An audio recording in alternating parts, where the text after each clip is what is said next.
Hi there, English 202 students. Okay, so I talked to a couple of you over Zoom, and some of you were having a little bit of difficulty with your first paragraph. So I just wanted to create a quick video on an assignment a student handed in a few years ago. This is in English 105, but the same principle holds for what we're doing in English 202. So to begin your first paragraph, you want to introduce the text. Okay, so first published in 1961, John Updike's short story A&P can be read as a description of the evolution of the social consumer condition, which forces consumers to make irrational decisions when advertisements in supermarkets hypnotize consumers by means of appealing packaging. All right, so this is like a theme or an idea that is in John Updike's A&P, which is a great story, by the way. I recommend everybody reading it. It can also be read as an example of the male gaze, which is a way of putting the audience into the perspective of the man. Okay, so this is how critics have read this. For those critics who support the social consumer condition, such as, here's a specific critic, David Alworth, Updike's A&P represents the difficulty of making rational choices based on new sales techniques and the new social light of the supermarket. Then they provide a quote. All right.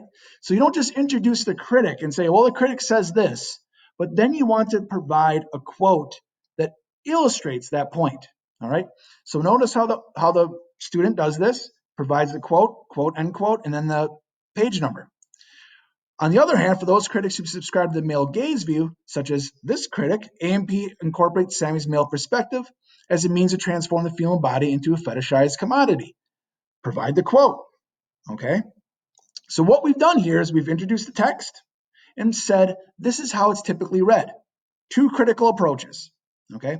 We then begin the thesis statement, and you use a subordinate conjunction, although. So although these two themes shape how we interpret Updike's short story, critics who support the social consumerism view or the male gaze view fail to notice how these two techniques introduce a unique metaphorical theme throughout the story, which is visible through the perspective of the main character. Okay, so this is where this critic or this student is moving beyond. All right. This is the thesis. All right. But the thesis needs to be unpacked. It can't just be this is it, and then we're going to move on to the body paragraphs.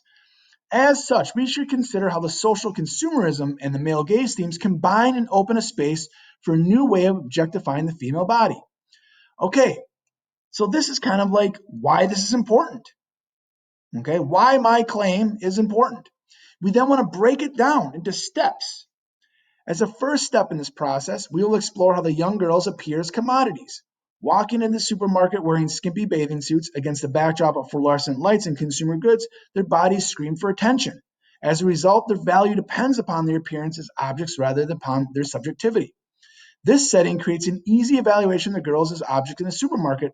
This also allows us to take notice of their hypnotizing packaging. Okay, so you can see the first step is going to look at a specific scene.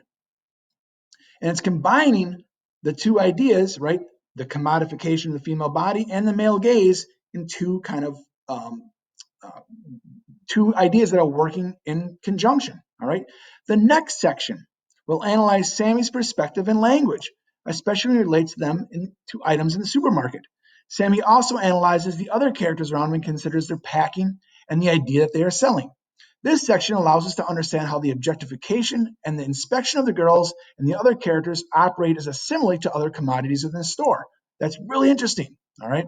So we're looking at, again, another section, another scene. The final section will recap how the combination of social consumerism and the male gaze create a unique perspective that commodifies the girls in a highly sexualized language, but yet is paradoxically detached from their anatomy.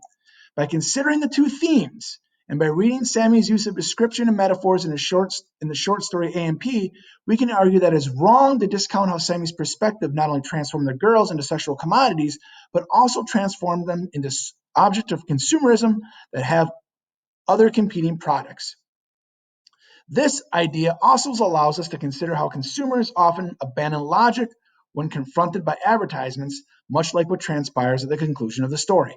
Now, this is the first paragraph. Notice how long, it's 2 pages long. Okay, I mean, it's a long first paragraph, but I know what this paper is going to be about. All right. As a reader, I have a pretty clear idea. The stakes of this argument why it's important, and the steps to implement this grand idea of combining the social consumerism idea and the male gaze idea. Why is this important? He or she, the author of this article, will explain, all right, by looking at specific scenes. Okay, so the second paragraph will move into these scenes. Now, this is the first scene, okay? Now, another way of doing this, your second paragraph could also go over what critics have said about the story, the poem, or the novel that you're investigating. You could just go over, well, critics have said this. But keep in mind, when you're analyzing the scenes, always bring the critics back in. You're having a dialogue throughout your whole paper. Keeping in mind that you're also quoting from your control text, from the novel, the poem, or the short story that you're examining. All right. So I hope this helps out a little bit. There was a few questions about first paragraphs and kind of getting things, organized. Again, the first paragraph should be like almost an outline for the rest of your paper. The rest of your paper unpacks your first paragraph, kind of like you unpack a suitcase. All right. I hope all of you are doing all right. COVID sucks, and this is just one crazy semester. Again, if you have any questions at all about college or schedule, English in general, please shoot me an email, or we could do a Zoom meeting or even a phone call. I'd be happy to any of that stuff. All right. If you need a recommendation letter, I'm happy to write one as well, as long as you give me enough notice. And if I don't see any of you before the end of the semester, take care, be safe, be well, and good luck. All right. Take care.